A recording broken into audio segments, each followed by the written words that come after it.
Hi guys, I'm going to film this whilst sitting in our living room. My daughter is with my husband up and playing with her cousin.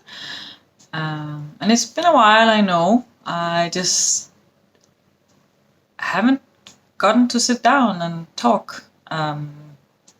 Also, as you can see by the title, this is going to be about my miscarriage, which happened on the 28th of August. It's been a while and it's been kind of rough. We also had to move. I had my D&C on Thursday, and Saturday we had to move. So it was a little bit rough in September, and it was like what I'm going to talk about. It's still pretty sore and it's pretty rough, but I think it's important to talk about, and it's important to talk about because a lot of people are having issues talking about it, and I can relate because, like, I never knew this kind of pain, and I had fears when Aya was inside of me that something would happen, but obviously it didn't happen, and I've probably had a miscarriage before, but I had been like 5 weeks, 6 weeks tops, and I didn't want to get pregnant. So I'm not sure, but I was definitely having a delayed period in a different way than I usually had. But at that time, I didn't want to get pregnant, so it was fine. It was a few years before Aya, around a year before her.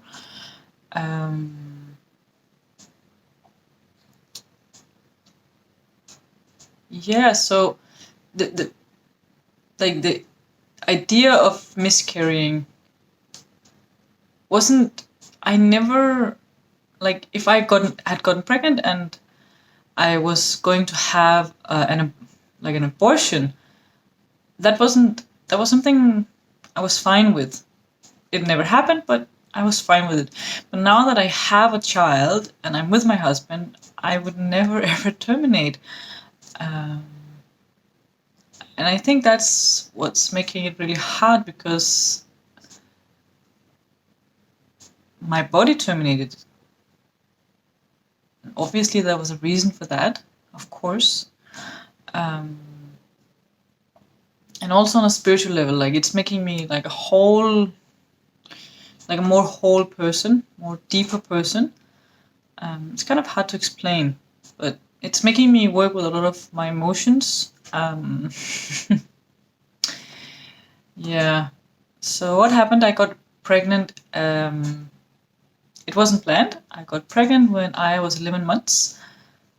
11 and a half months, almost a year, around that time, before her first birthday. And it for sure wasn't planned. And I just, I remember looking in the mirror, like looking at my reflection in a door, and I was like, I hope people don't think I look pregnant, because I look pregnant. And with Aya, it took so much longer before you could see anything. I was definitely at least 3 months before you could see anything. I felt pregnant with Aya for the whole time. I was like, I was just terrible. Everybody who was around me knew that something was up, because I was feeling the shit. And I had hyperemesis. I don't know how to pronounce it, but I think it's hyperemesis. And it's basically when you're feeling really shitty for a long time and you're having nausea and you're just feeling bad. And with this pregnancy, I didn't feel bad. Well, actually, I started to, but it was never as bad. So I just looked in the mirror and I was like, okay, so some time passes, my period doesn't come, but I knew something was up. Like, it was definitely like, but I wasn't supposed to be able to get pregnant at that time. That's why we sort of had sex, because I wasn't supposed to get pregnant. But that was based on my old timing, and I haven't been charting for years, so yeah. Anyway, so I got pregnant and I started growing, but I knew something was wrong at some point, because at some, like, really fast, I grew really fast, and I could see I was pregnant, and I just felt pregnant. I felt pregnant the entire time, but I was growing. And at some point, I was able to lie on my stomach, and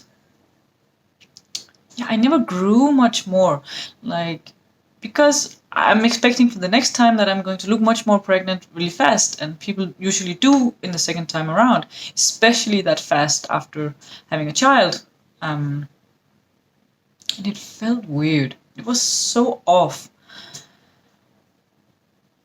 And then one day, I had this burst of energy, and my nausea had subsided a bit. I was never as sick as I was with Aya. I was really happy about that. But my mother-in-law was like, yeah, but it's kind of good to be sick, I don't know if that's just superstition or whatever. And I was just, That day I was cleaning, I was doing so many things. Then I went to the bathroom and I was spotting. I was like, shit, no. Because I never spotted with Aya, and I also didn't have implantation bleeding, and I know, like, I have heavy periods, but once I'm pregnant, I don't spot. Like, there's nothing until I give birth. And I knew something was up, so I took it easy, and I took Aya and I napped with her, and then I felt something in my pants, and I was like, this is a feeling I know way too well. This is blood coming out. Like, if you're a woman, you know how that feels. Like, you just know. And I got up and there was blood. So I just take her. She just woke up. I take her and I call my husband, and I'm like, honey, I need to call the doctor because I'm bleeding. So I called the doctor, and they immediately, because I was supposed to give home birth, I was connected to a different hospital that was far away. So they wanted me to go there. And anyway, like, they said that ER is the best ER for gynecological issues. So I immediately went there with my father-in-law. And I'm talking to him, and he's being really nice. He's driving because I'm not used to driving in the city. And I go in, and she becomes very quiet. And I know they're very quiet. Like, when I had my ultrasound with Aya, I only had one. He was very quiet for a long time, but at some point, like, everything was okay, and he was just talking, and yeah. But this was different.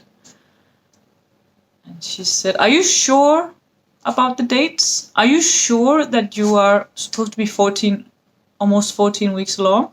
I'm like, yes, I should be like 13 and a half, and I know I had sex on that day because I wrote it down. It could be 2 weeks later. And she's like, no, it can't be. The fetus is only measuring 8 plus 3 and not 13 plus 5. And there's no heartbeat. There's no heartbeat. But I knew. And we talked about it, and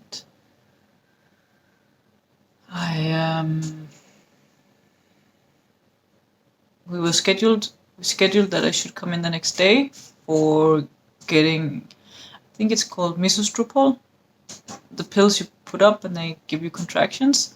Because I could take them home because the fetus was only measuring like 8 under 9 weeks. Then you could do it at home. And the pills are supposed to work, and I didn't want to go under the knife. I didn't want to have a DNC because I didn't want to, go in full anesthesia. So I went home, but in the car home, my contractions were starting. But I didn't know it was contractions. I was just feeling uncomfortable. I guess I'd forgotten how contractions feel. And it was also very different than the labor with Aya. Actually, I never got to see the baby on the ultrasound because I should have, but I just didn't. And I go to bed and I can't sleep. I just can't sleep, and I'm having more and more like uncomfortableness, not pain. I'm having feelings. I think that's how you say you're having feelings. And at some point, I'm lying in bed with Aya here because I still breastfeed her, and I sleep with her. I co-sleep with her. I'm like, this is contractions. I know this feeling.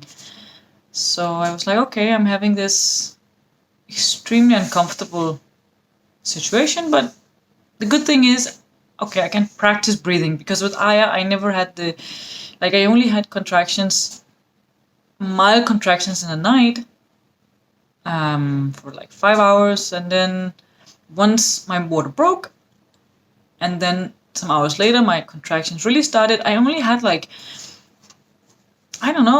45 minutes to an hour before the contractions were unbearable.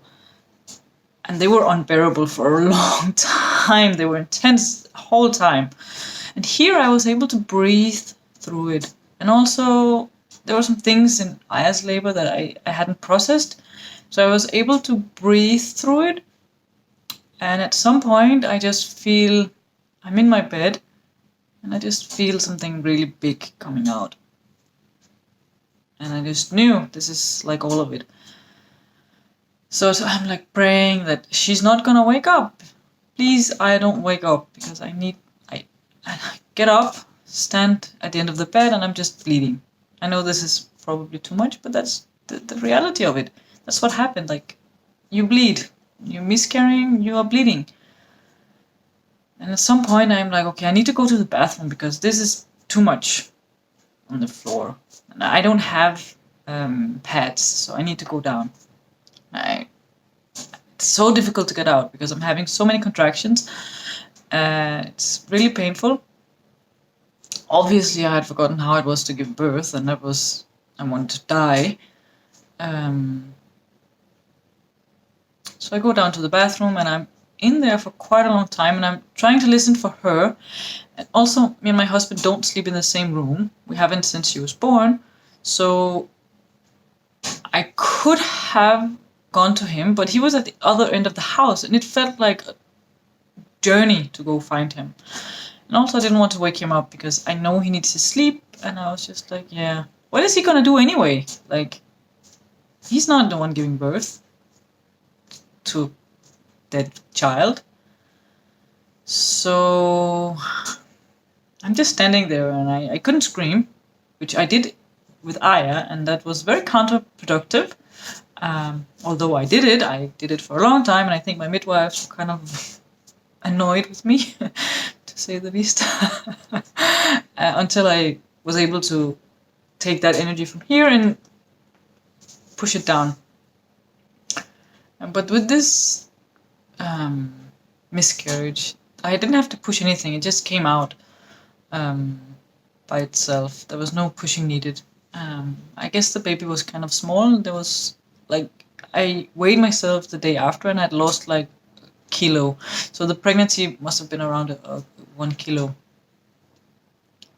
So yeah, at some point I fall asleep, and yeah, Jens comes up and he cleans and everything. And I should have had the baby. I would have loved to see the baby. I know some people do that. I'm a member of a lot of Facebook groups for miscarriages.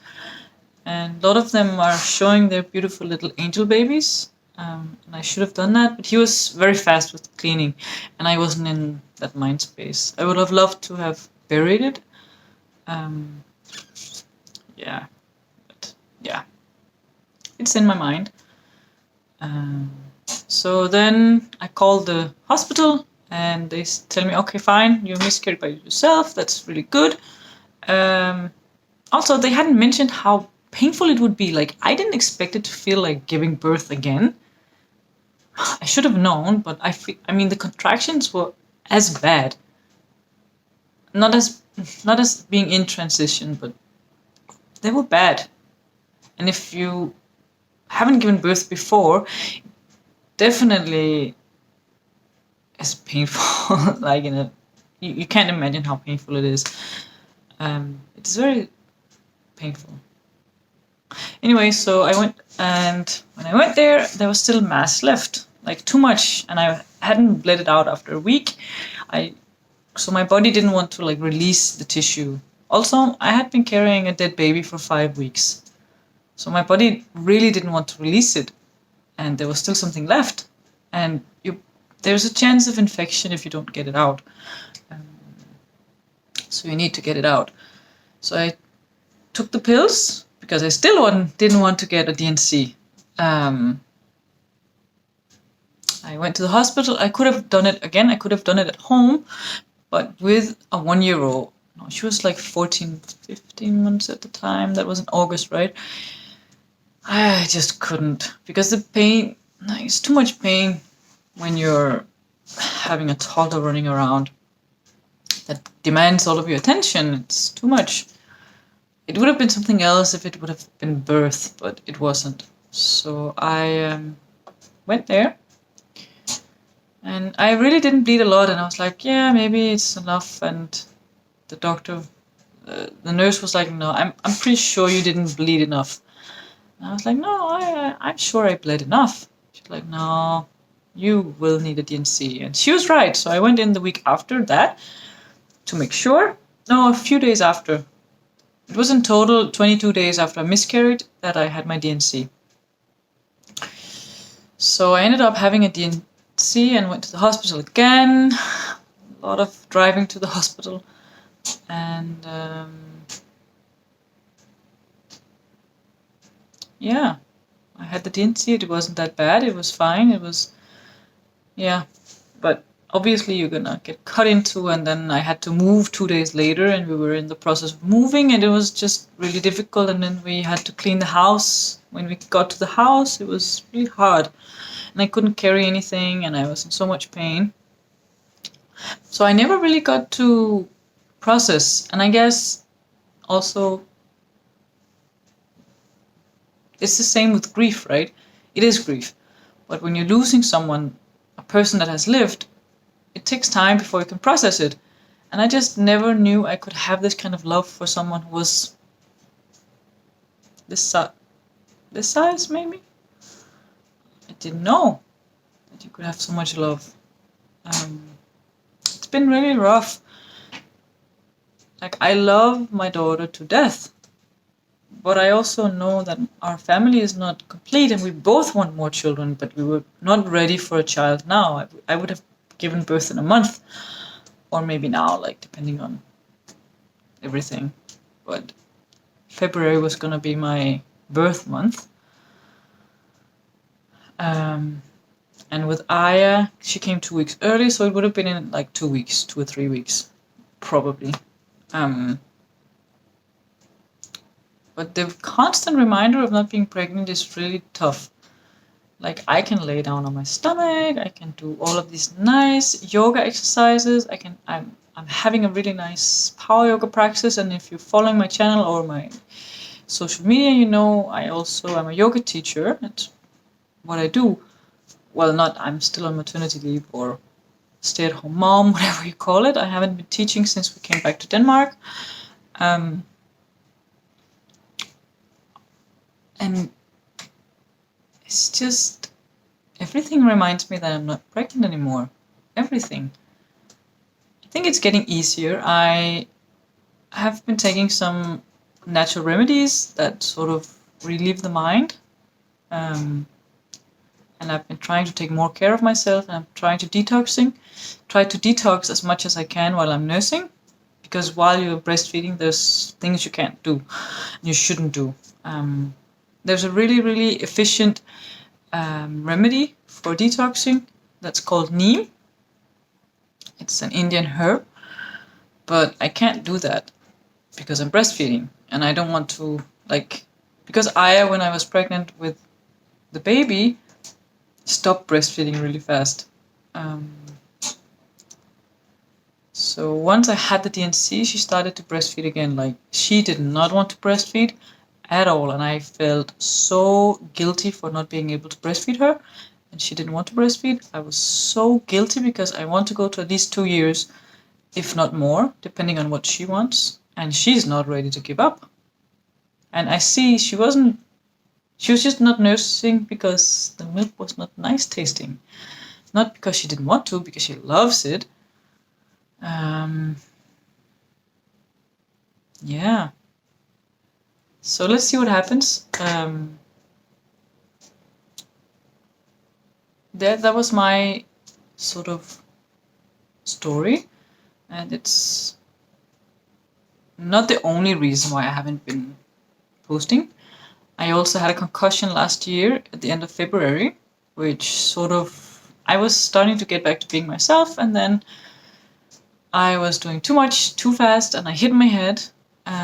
It's becoming a really bad joke with hitting the head. And then I got pregnant.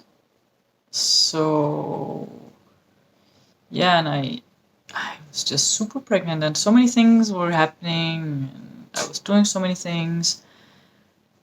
And I'm not sure if I'm going to start posting again. Let's see.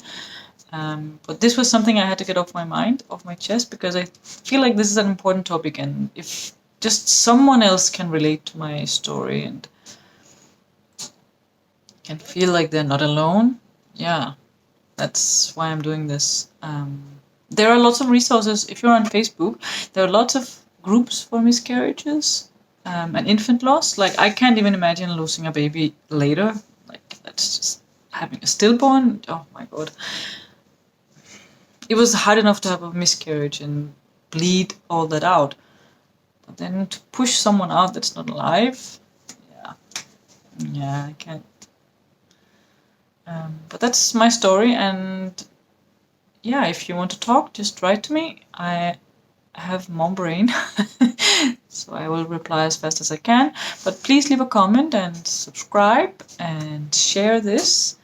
I should have said subscribe in the beginning, but this topic is just how it is, and it's off my heart, and it's going to be with no editing because I don't have time to edit. Yeah. Thank you for watching. Have a nice day. Namaste.